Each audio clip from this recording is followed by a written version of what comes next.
Welcome to Daily Devotion with Ken Gurley. Devotions designed to inspire you on your daily walk with God. Here's your host, Ken Gurley. Hey, good Monday morning to each and all of you. Happy that you are here in our daily devotion family. You guys make life wonderful and just worth doing together. Thank you for being a part of this. And I hope you had a great Father's Day weekend. We did. I hope you did likewise. And that this is the best work week of your life. And you know what? It really is, because we have the confidence that each and every day we're drawing closer to our heavenly home. We're drawing closer to our reward. We're becoming more like Him. And this is the day the Lord has made. Welcome, happy Monday to everybody. And what a great week we're going to have. I just have felt some direction this week, and it started here. And so I want to talk to you about an emblem of hope. But first of all, big day on the calendar today, especially for Texans. And growing up in Texas, this was June 19th, or what we call Juneteenth, was sort of an internal holiday that only a couple of years ago, I believe it is nationally recognized now. Juneteenth, or June 19, is the day when federal troops finally arrived just south of here in Galveston Island, and Lincoln's Emancipation Proclamation was read at Ashton Villa. You can go there. It's still there today.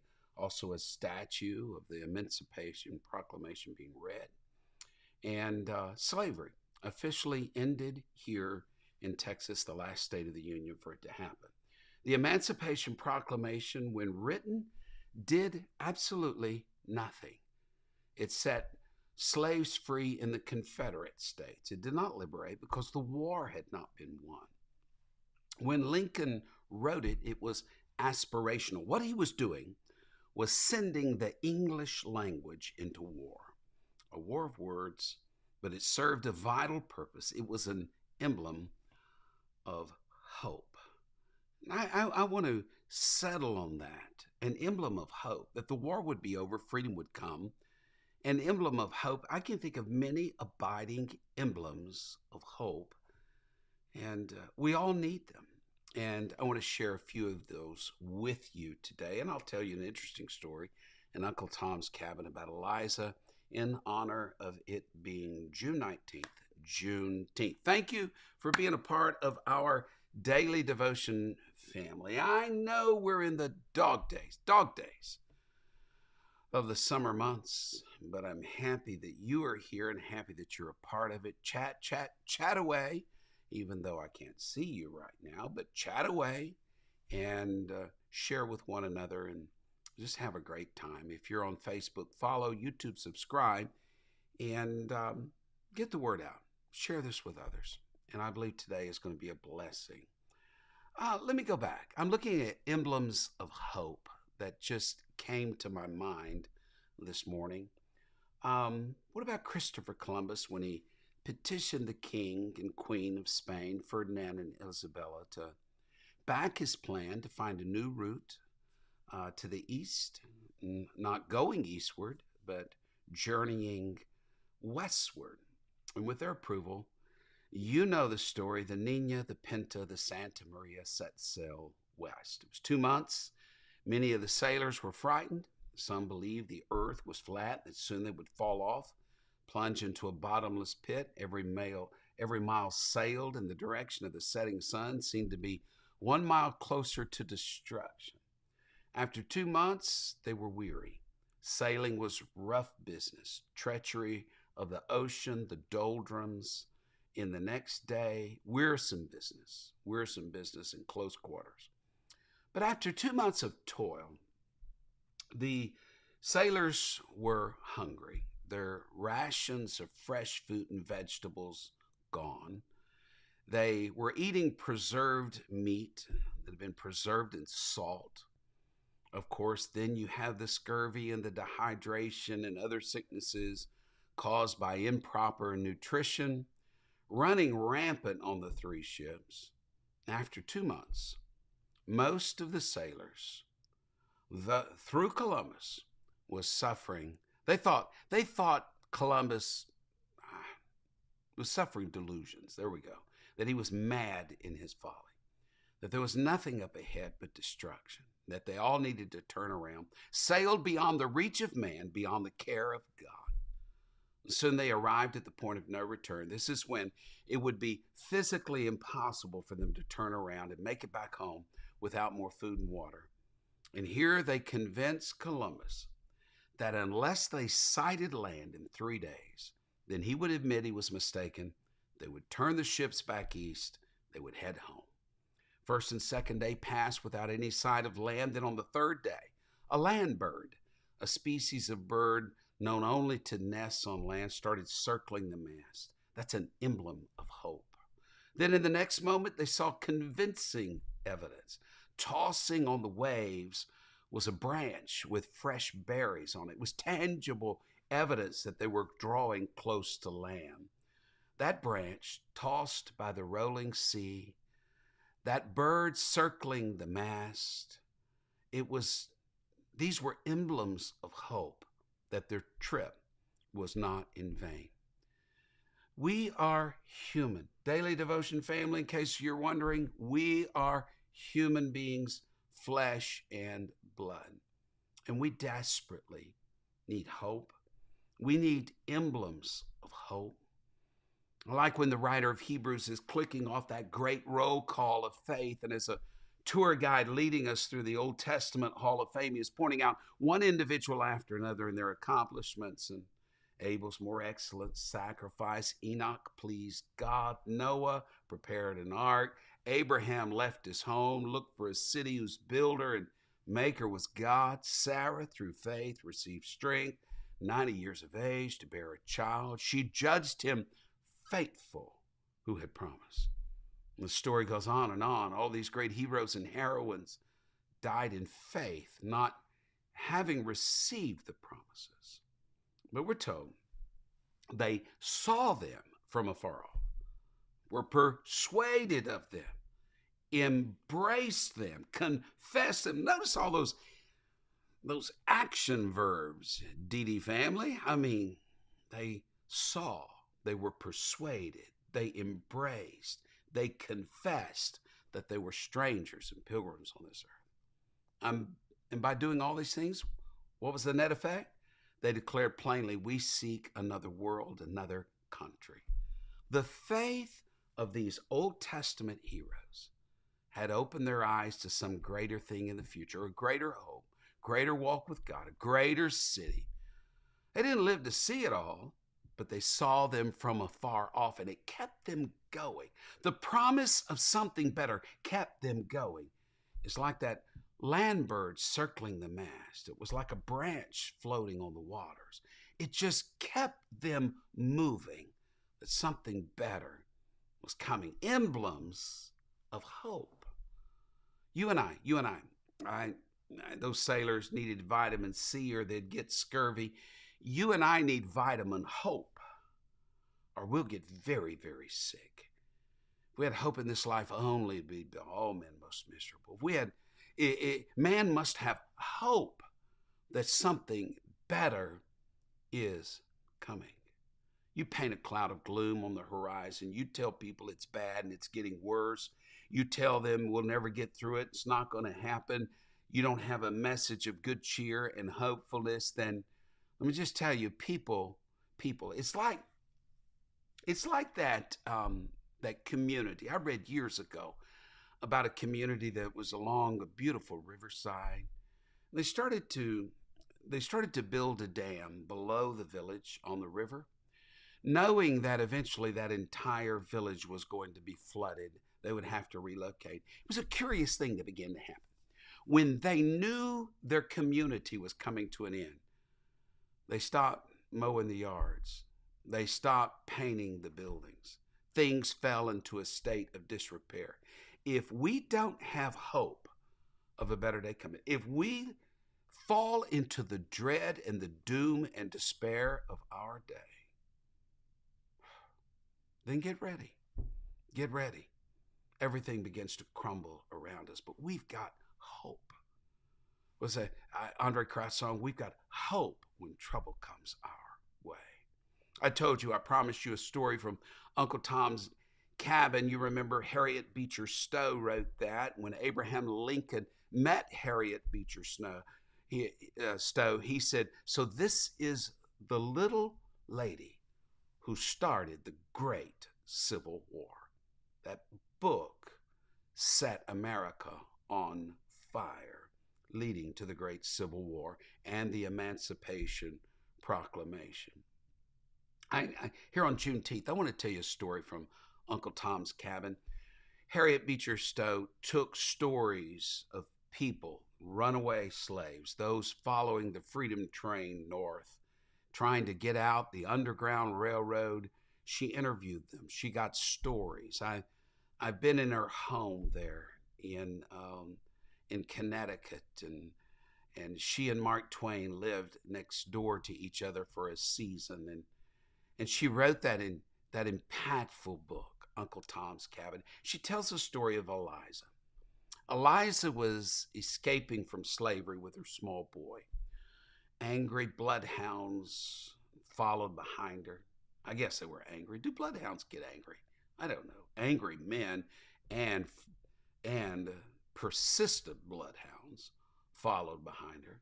And every once in a while she could hear their baying and barking, and she grew weary of carrying her small son. But when she sat him down, he wouldn't run. He was frightened. Frightened by the darkness, frightened by what was up ahead, frightened by the dogs barking and the men shouting behind. She thought, what am I going to do? I physically can't keep carrying him. He's got to run alongside of me. And then she remembered, in her pack, she had some food. And amidst the food were some apples. So she took an apple, rolled it up ahead as far as she could. The boy seeing the apple would run after it, pick it up, hand it to her. She would roll it again a little farther until he almost lost sight of it. He would race after it, and they repeated the scene again and again and again until they made their way to freedom. There is a deep truth in that. God knows our frame. God knows that we're just dust, and we get timid with uncertainty and fear. And so God gives us promises, bright red, delicious promises, and he keeps them just within our strength of our steps. We may see the ultimate goal afar off, but we see something nearer and we embrace it. It's an emblem of hope. When Columbus saw that land burn and then saw the branch with berries, there was cheering, there were shouts of joy.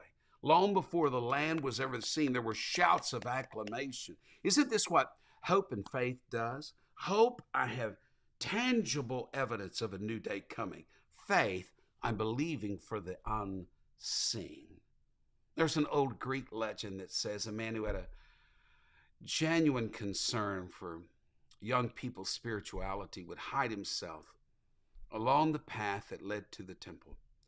And when young people grew weary of traveling and climbing toward the temple that was generally in a high place, or would stop to play, and they would get sidetracked, he had a huge golden ball that he would roll in front of the youth.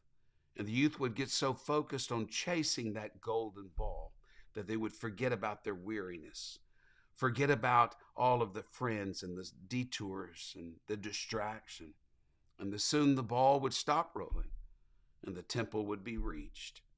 And the man would pick up the golden ball and go back down the hill, waiting for the next group of youth headed to the temple. How often have we trudged along wearily in our walk? Feet sore, back hurts, but then we catch a hopeful sight, a light on a distant hill, a breeze from a celestial shore, and we keep running. It was immediately after the pilgrims had been depressed by their painful imprisonment in Doubtful Castle. They saw the heights of the Delectable Mountains, and the sight of those mountains was like that branch with berries on the water, like the golden ball that kept them moving, like the apple that kept rolling to freedom. And today, I just want to roll out a golden promise before our daily devotion, family. Wow. If it could serve to help you through today, well, what about tomorrow? You let tomorrow take care of itself. We got to get through today. That we've got to keep pushing on, hoping for another day to come. It's like an apple rolling down a country lane. It's like the delectable mountains seen from afar. It's like a branch with berries floating, the hope of something better. In fact, if you'll let me, I want to give you 3 promises that I hope are emblems of hope to you. First is the promise of effectiveness. There was a Sunday school teacher had taught conscientiously for years, worked very hard. Nothing came of it. She walked to the superintendent one day and handed him her letter of resignation. She walked from his office, and one of her students stopped her and asked, what did it mean to be saved? She began to tremble, ran back to the superintendent's office, tore up the letter. That little boy, that question, was a branch with berries. It was a golden ball. It was an emblem of hope. You may feel ineffective, but I pray that God gives you enough evidence of your effectiveness that you keep trying. Here's a second promise that should keep you moving. It's a promise of a new home. Our forefathers knew that. They sang about it all the time. There's a beautiful home far over the sea. It's a branch with berries. You're almost there. You remember those action verbs? They saw them afar off. They confessed them. They embraced them. They were persuaded that they lived for another country. Yes. Declare it plainly. I seek another country. If disappointments get you down on this world, this planet, just say, I've got a new heaven and a new earth coming. And what I do down here cannot compare to eternity. And here's the third promise, and I love this one. It's the promise of his abiding Spirit. The infilling of the Spirit of God, it's a pledge. It's called the earnest of our inheritance. It's a down payment. It's the ticket and token of a world to come.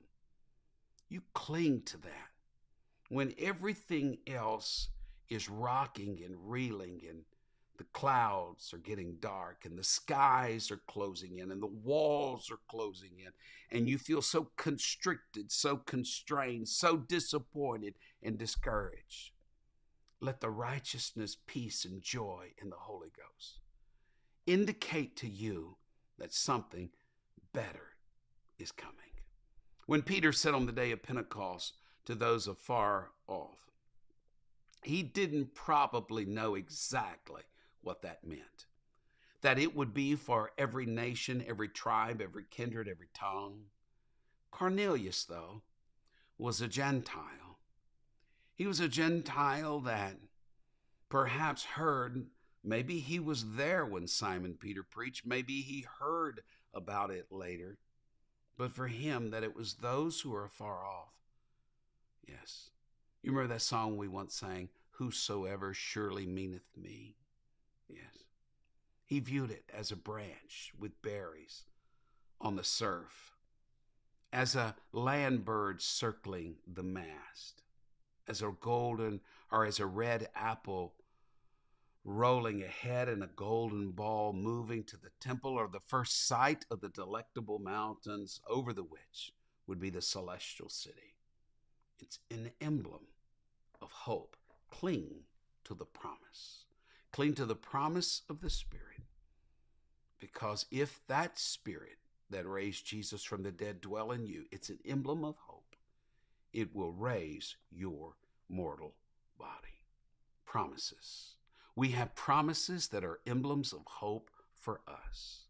They are like branches floating in the sea. It's an encouragement that we're going to make it, folks. We're going to make it, and God is going to see us through. I don't know why I just felt like that today. I felt like sharing that with you today. I hope it's blessed you. I really do. And I hope that you've got enough hope to make it through today and say, Lord, you're using me. You're doing something in me.